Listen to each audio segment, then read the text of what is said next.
ನಮಸ್ಕಾರ ರೀ ಎಲ್ಲರಿಗೂ. ನೋಡ್ರಿ ಇವತ್ತೇನು ಮಾಡ್ಲಿಕತ್ತಾಳ ಅಂತಂದು ತಿಳ್ಕೊಂಡಿರ್ಬೇಕು. ಇವತ್ತಿಂದು ಹೂವಿನ ನೋಡ್ರಿ, ಹೂವಿನ ಕುಬ್ಸ ಅಂದ್ರೆ ಹೂವಿನ ಆರತಿ ಮಾಡ್ಲಿಕತ್ತೇನೆ ನನ್ನ ಮಗಳಿಗೆ. ಈ ರೀತಿ ಎಲ್ಲನೂ ಎಲ್ಲ ಥರದ ಹೂವು, ಆಮೇಲೆ ಒಂದಿಷ್ಟು ಎಲೆ ಬರ್ತಾವಲ್ಲ ಪತ್ರಿ, ಅವನ್ನೆಲ್ಲನೂ ತೊಗೊಂಬಂದಿದ್ದೆ. ಎಲ್ಲ ಅಲಂಕಾರ ಮಾಡಿದ್ದೆ ನೋಡ್ರಿ.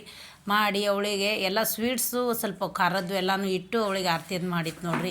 ಈ ಥರ ಎಲ್ಲ ಅಲಂಕಾರ ಮಾಡಿ ಅವಳಿಗೆ ಹಸಿರು ಸೀರೆ ಉಡಿಸಿದ್ದೆ.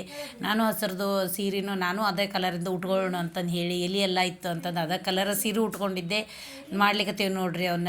ಆಮೇಲೆ ಆ ಹೂವಿನ ಕಲರಿನೂ ಒಂದು ಸ್ವಲ್ಪ ಸ್ವೀಟ್ ಗೀಟ್ ಇಟ್ಟಿದ್ದೆ. ಆಯಾ ಕಲರಿಂದ ಅದ್ರ ಚಂದ ಕಾಣಿಸ್ತದೆ ಅಂತ ಹೇಳಿ, ಮತ್ತು ಹಾಡು ಹೇಳಿ ಆರತಿ ಮಾಡಿ ಒಂದು ಸ್ವಲ್ಪ ಉಡಿ ತುಂಬಿ ಹೂ ಇದು ಮಾಡಿ ಅವನ್ನೆಲ್ಲನೂ ನೋಡ್ರಿ ಸ್ವೀಟ್ಸು ಒಂದಿಷ್ಟು ಖಾರ ಎಲ್ಲ ತಿನ್ನಿಸ್ಲಿಕ್ಕತ್ತಿದ್ದೆ ನೋಡ್ರಿ. ಮತ್ತು ಆರತಿ ಮಾಡಿರ್ತೀವಿ ಅಂದಮೇಲೆ ಸ್ವಲ್ಪ ತಿನ್ನಿಸ್ಬೇಕಲ್ಲ, ಈ ರೀತಿ ಎಲ್ಲ ಮಾಡಿದ್ವಿ ನೋಡ್ರಿ. ಹಾಡು ಹೇಳಿಕತ್ತೀನಿ ನೋಡ್ರಿ, ಹಸಿ ಕರೆದು ಹಾಡು ಹೇಳೋದು ಅದನ್ನೆಲ್ಲನೂ ಮಾಡ್ಲಿಕ್ಕತ್ತಿತ್ತು ನೋಡ್ರಿ. ನಿಮಗೆ ಗೊತ್ತಾಗ್ತದೆ ಕೇಳಿರ್ತಾರೆ ನೋಡ್ರಿ. ಹಾಡೆಲ್ಲನೂ ಹೇಳಿ ಮೊದಲಿಗೆ ನಮ್ಮ ಕಡೆ ಎಲ್ಲನೂ ಈ ಹಾಡು ಹೇಳಿ ನಮ್ಮ ಬ್ರಾಹ್ಮಣ ಪದ್ಧತಿ ಒಳಗೆ ಹಸಿ ಕರೆದು ಹಾಡು ಹೇಳೋದು, ಉಡಿ ತುಂಬೋದು, ಆಮೇಲೆ ಹೂವು ಮುಡಿಸೋ ಹಾಡು, ಆಶೀರ್ವಾದ ಹಾಡು ಎಲ್ಲ ಇರ್ತಾವೆ ನೋಡ್ರಿ. ಅದ್ರ ನನಗೆ ನಮ್ಮ ಅಜ್ಜಿ ಎಲ್ಲ ಹೇಳ್ತಿದ್ರು. ಇಷ್ಟು ಹೇಳಿ ನಾನು ಲಾಗ್ ಮುಗಿಸ್ತೀನಿ. ಮುಂದಿನ ವಿಡಿಯೋ ಮತ್ತೆ ನೋಡ್ರಿ.